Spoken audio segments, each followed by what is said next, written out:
இந்த பையன் வந்து மாலை போட்டுருந்துருக்கான். யார்? ஆகாஷ். சபரிமலைக்கு சேர்ந்து தான் ஃப்ரெண்ட் ஜீவானந்த கூட்டு உடுமலைப்பேட்டை போகிறாங்க. அந்த பொண்ணுக்கு அடுத்த நாள் பிறந்த நாள். போயினோன்னு அங்கே இந்த கூட 3வது சடலை யாருன்னு பார்த்தீங்கன்னா மாரிமுத்து. அது யாருன்னு பார்த்தீங்கன்னா அந்த சிறுமியோட சொந்த தாய்மாமன். ஜீவானந்தமும் ஆகாஷும் இங்கேருந்து பைக்கிலே போகிறாங்க. எங்கே? வேளச்சேரியிலேருந்து உடுமலைப்பேட்டைக்கு பைக்கில் போய்ட்டுனே அங்கே ஒரு நாள் இருந்து தான் வரணும் லவ்வர் பிறந்த நாளுக்குன்னொன்னே ஜீவானந்தம் இல்லை நான் கிளம்புறேன் வேலை இருக்குன்ட்டு. ஆனால் ஆகாஷம் அங்கே தான் இருந்திருக்காப்புல. சபரிமலைக்கு மாலை போட்டுருந்தோட்டு மாலையெல்லாம் கட்டி வச்சுட்டு ஃபுல்லாக மூக்கு முட்டை 2 பேர் குடிச்சிருக்காங்க. யார்? மாரிமுத்துவும் ஆகாஷம். நம்ம இப்போ இன்ஸ்டாகிராமில் யார் என்னன்னே தெரியல.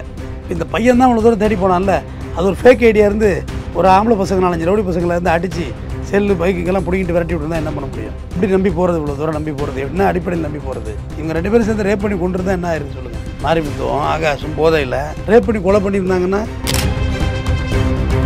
டேய் நீ குடிச்சிருக்கா ஃபோனை விடாமல்ல காலைல பார்ப்போன்னு சொல்லியிருக்கணும்ல. அது இல்லாமல் அண்டர் 18க்குள்ளேயே வரக்கூடிய காதல், 18 வயசுக்கு கீழே வர்ற காதல் எப்படி சரியாக இருக்க முடியும்? உங்களுக்கு ஹார்மோன்ஸோட தூண்டுதல்களில் காதல் வருது. பட் அது காதல்ங்கிறது வேறு, ஹார்மோன் தூண்டுதல் வேறு. இல்லை ஹார்மோன் தூண்டுதலில் வர்றது. மாரிமுத்தா மாமா முத்தான்னு சொல்ல தெரியல எனக்கு. அந்த பொண்ணு தான் சொந்தக்கார பொண்ணு, அது சின்ன பொண்ணு. செவ்வுள்ள நல்லா அரைஞ்சி படிக்க அனுப்புறது இல்லையா? செவ்வில் திருப்பி பள்ளியோடம் பக்கி என்ன வேலை பார்த்து திருறா இல்லாமல் இவனையும் ஃப்ரெண்ட் ஆக்கி விட்டு இவன் இங்கேருந்து ஜிபேவாக பண்ணியிருப்பான் போகிறது தண்ணி அடிக்கிறதுக்கு காசு மாரிமுத்துக்கு.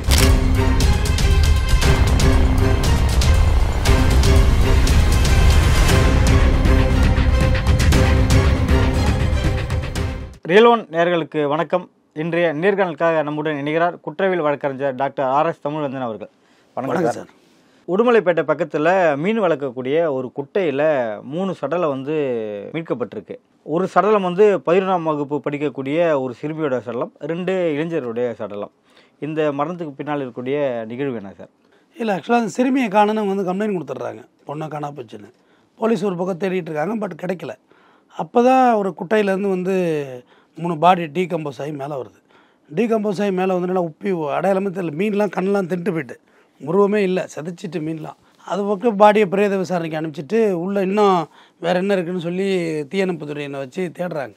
தேடக்குள்ளே பார்த்தா ஒரு மோட்டர் பைக் ஒன்று வருது. மோட்டர் பைக் எடுத்து பார்த்தா அந்த வண்டி வந்து மெட்ராஸ் நம்பரில் இருக்குது. மெட்ராஸ் நம்பரில் இருக்குள்ள அந்த வாகனம் போட்டு அந்த ஆர்டிஓவை செக் பண்ணுறாங்க. பார்த்தா அது வேளச்சேரியில் ஒருத்தரோட வண்டியாக இருக்குது. எப்படி இந்த வண்டி இங்கே வந்திருக்க முடியும்னு சொல்லி அதுலேருந்து தான் விசாரணை ஆரம்பிக்கிறாங்க. அது பார்த்தாக்கா அவர் வேளச்சேரியில் ஒய்ஃபையில் வேலை செய்கிற ஆகாஷ் அப்படிங்கிறோட பைக்கு.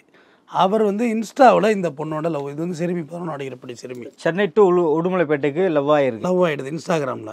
சென்னை டு உடுமலைப்பேட்டையா? நீங்கள் எங்கே வேணுமோ லவ் பண்ணலாம். இது நெட்டு தான் உலகம் பூரா இருக்குங்க. இது உடுமலைப்பேட்டை இந்த தானே இருக்குது. இவங்க உடனே இந்த பையன் வந்து மாலை போட்டுருந்துருக்கான். யார்? ஆகாஷ். சபரிமலைக்கு சேர்ந்து தான் ஃப்ரெண்ட் ஜீவானந்த கூட்டு உடுமலைப்பேட்டை போகிறாங்க. அந்த பொண்ணுக்கு அடுத்த நாள் பிறந்த நாள். போயினோன்னு அங்கே இந்த கூட 3வது சடலை யாருன்னு பார்த்தீங்கன்னா மாரிமுத்து. அது யாருன்னு பார்த்தீங்கன்னா அந்த சிறுமியோட சொந்த தாய்மாமன். அந்த மாரிமுத்தையும் இந்த ஆகாஷோட லிங்க் கொடுத்துருக்கு ஃப்ரெண்டாக. ஏன்னா காதலில் நாளைக்கு பிரச்சனை வந்தால் மாரிமுத்து சண்டை போடாமல் இருக்கணும் அப்படிங்கிறத விட்டு தான் லவ்வுக்கு ஒரு எவ்வளோ பிளான்னு பாருங்கள்.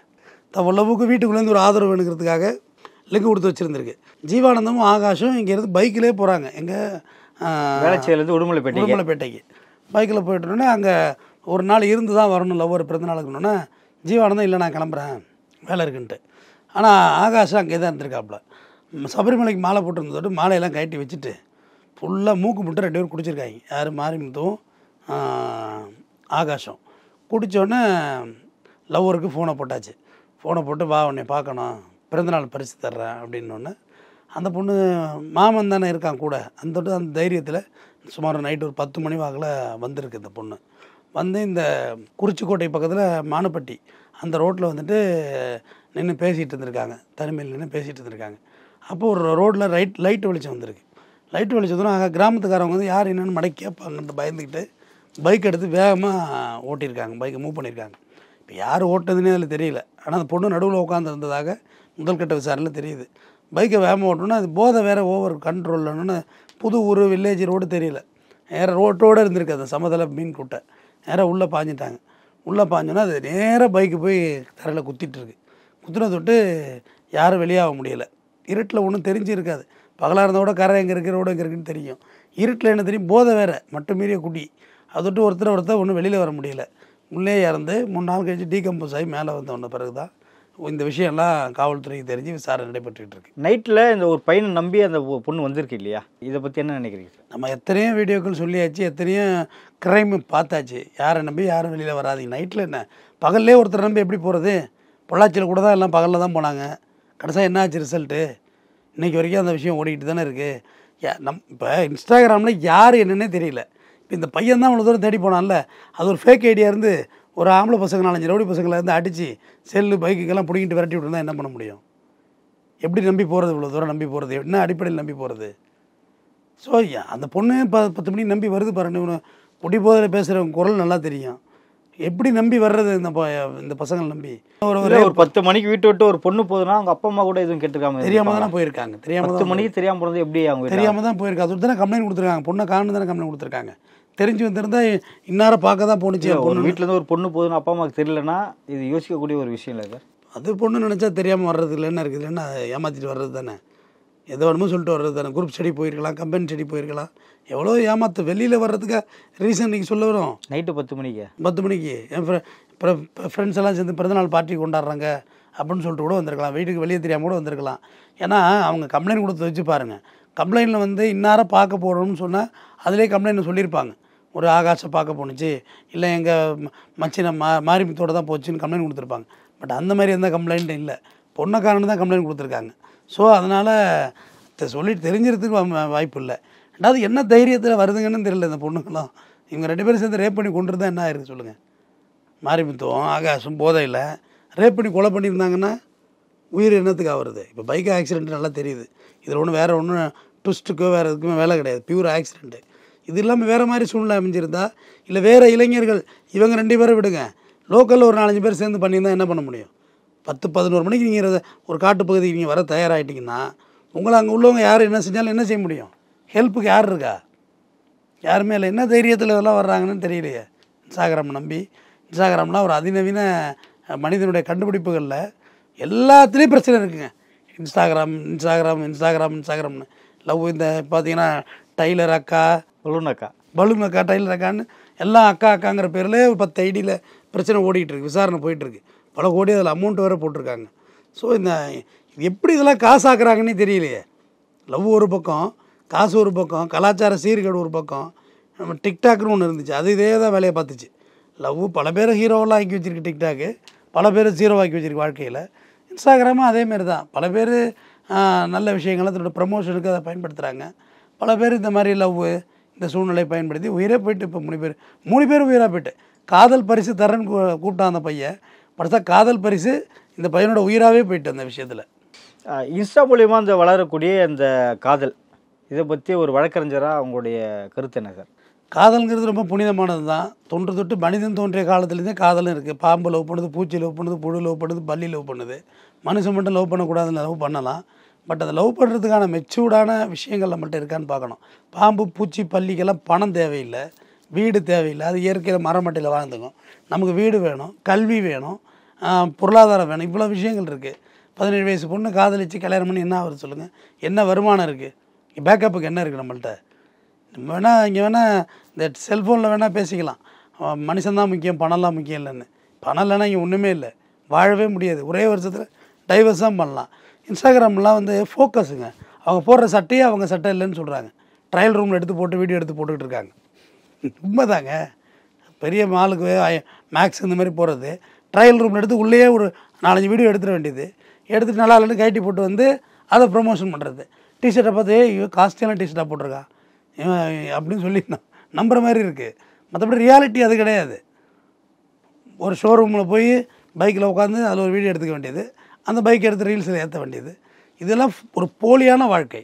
நம்மளோட என்டர்டெயின்மெண்ட் மீடியா அது ஒரிஜினாலிட்டி அது கிடையாதுல்ல. சினிமா கதாநாயகன் நாயகியை ரசிக்கிறாங்கல்ல, அந்த ட்ரெஸ்ஸு அவங்க ட்ரெஸ்ஸா? ஷூட்டு முடிஞ்சோன்னா ப்ரொடக்ஷனில் போயிடும். அந்த சட்டையெல்லாம் அந்த வாடகைக்கு எடுத்த இடத்துக்கு போயிடும்.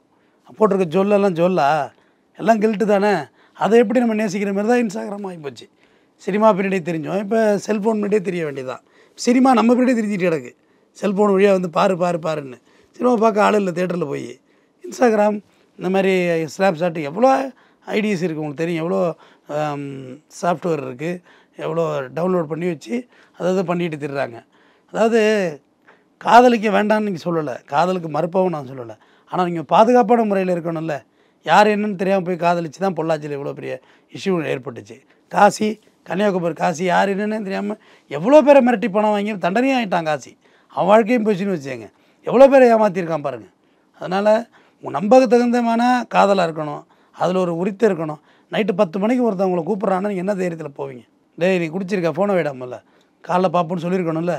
அது இல்லாமல் அண்டர் 18க்குள்ளேயே வரக்கூடிய காதல். அண்டர் 18க்குள்ளே வருது. 18 வயசு ஓட்டு போடுறதே உங்களுக்கு உரிமை கிடையாது. காரணம் அந்த மெச்சூரிட்டி, மென்டல் மெச்சூரிட்டி இல்லைன்னு 18 வயசுக்கு மேலே தான் ஓட்டு வச்சுருக்காங்க. அப்போ 18 வயசுக்கு கீழே வர்ற காதல் எப்படி சரியாக இருக்க முடியும்? உங்களுக்கு ஹார்மோன்ஸோட தூண்டுதல்களில் காதல் வருது. பட் அது காதல்ங்கிறது வேறு, ஹார்மோன் தூண்டுதல் வேறு. இதெல்லாம் ஹார்மோன் தூண்டுதலில் வர்றது. கடைசியாக உயிர் தான் மாய்ச்சிக்க வேண்டியது தான். வேறு என்ன பண்ண முடியும்? இதே விட்டுருந்தா இந்த பையன் ஜெயிலுக்கு தான் போயிருப்பான். இது விபத்தாயோ வேறு எதாயோ பொழைச்சிருந்தாங்கன்னா இந்த பையன் ஜெயிலுக்கு தான் போவான். அண்டர் 18 லவ் எப்படி உங்களுக்கு சக்ஸஸ் ஆக முடியும்? வழக்கு தான் போடுவாங்க உங்கள் மேலே. 18 வயசு கீழே உள்ள பொண்ணோட மனசை கலைச்சி காதலிச்சு அப்படின்னு சொல்லி வழக்கு போட்டு எஃப்ஐஆர் போட்டிருப்பாங்க. போக்சோவில் தான் போகணும். முதல்ல புரிஞ்சுக்கணும். ஐடியில் வைக்கிற ஏஜ் எல்லாம் உண்மையான ஏஜா? 40 வயசு ஆண்டி கூட 18 வயசுன்னு வச்சு உட்காந்துருக்கு. வேறு முகத்தை வச்சுருக்கு. நேரில் போய் பார்த்தா தான் அது கிளவின்னு தெரியும். இல்லாட்டி எப்படி தெரியும்? பையெல்லாம் பார்த்தீங்கன்னா இல்லை கிருத்திக் ரோஷன் ஃபோட்டோ, வேறு ஏதாச்சும் ஃபோட்டோ, பைக் ஃபோட்டோ, இல்லை இந்த ஃபில்டர் ஆப் போட்டு ஃபோட்டோ வச்சுக்கிறாங்க. போய் பார்த்தா தான் தெரியும் கலராக கருப்பா, நிறமும் மஞ்சளாக சோப்பான்னு. அதனால் இந்த ஐடி இந்த இன்ஸ்டாகிராம் இது போன்ற ஆப்புகளை வச்சு நம்பி போகிறதெல்லாம் வந்து எந்தளவுக்கு உயிருக்கு பாதுகாப்பாக இருக்குன்னு உயிரே போயிட்டு நியாயத்தன்மை எப்படி ஒன்றுமே பேசலாம். 3 பேர் உயிரே போயிட்டுங்கிறது தான் என்னோடய கருத்து. அதுவும் இல்லாமல் இந்த சிறுமியோட தாய்மாமன் மாரிமுத்தே இதில் உடந்தையாகவும் இருந்திருக்காரு. அந்த பொண்ணுக்கு அவர் காதல் பண்ணுறது தெரியுமா என்னன்னு தெரியல. இருந்தாலும் அந்த விவகாரத்துக்கு பக்கபலமாகவும் இருந்திருக்காரு. மாரிமுத்தா மாமா முத்தான்னு சொல்ல தெரியல எனக்கு. அந்த பொண்ணு சொந்தக்கார பொண்ணு, அது சின்ன பொண்ணு, செவிலில் நல்லா அரைஞ்சி படிக்க அனுப்புறது இல்லையா? சொந்தக்காரன்னா என்னங்க? நம்மளை திருத்துறது தாங்க சொந்தக்காரன். ஃப்ரெண்ட்ஸ் எல்லாம் நம்ம செய்கிற தப்பை என்கரேஜ் பண்ணுறதுக்காக சொந்தக்காரன் ஃப்ரெண்ட்ஸ் எல்லாம் இருக்கான். செவ்வில் திருப்பி பள்ளியோடம் பக்கி என்ன வேலை பார்த்து திருறான் இல்லாமல் இவனையும் ஃப்ரெண்ட் ஆக்கி விட்டு இவன் இங்கேருந்து ஜிபேவாக பண்ணியிருப்பான் போகிறது தண்ணி அடிக்கிறதுக்கு காசு மாரிமுத்துக்கு. இல்லாட்டி எப்படி ஒத்து போக முடியாமல்?